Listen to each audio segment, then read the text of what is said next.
Čovjek je glancao svoj novi auto, njegova 4-godišnja kćerka je uzela kamen i ogrebala se po bočnoj strani auta. U ljutnji, bijesni muškarac uzeo je dijete za ruku i udario ga mnogo puta, ne shvaćajući da koristi francuski ključ. U bolnici je dijete zbog višestrukih prijeloma izgubilo sve prste.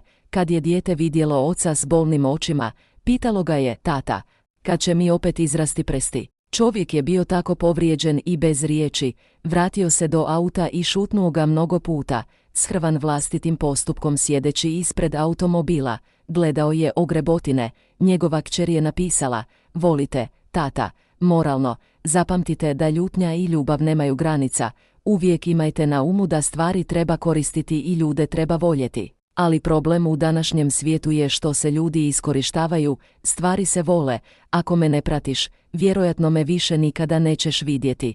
Ako ste tada, čestitam.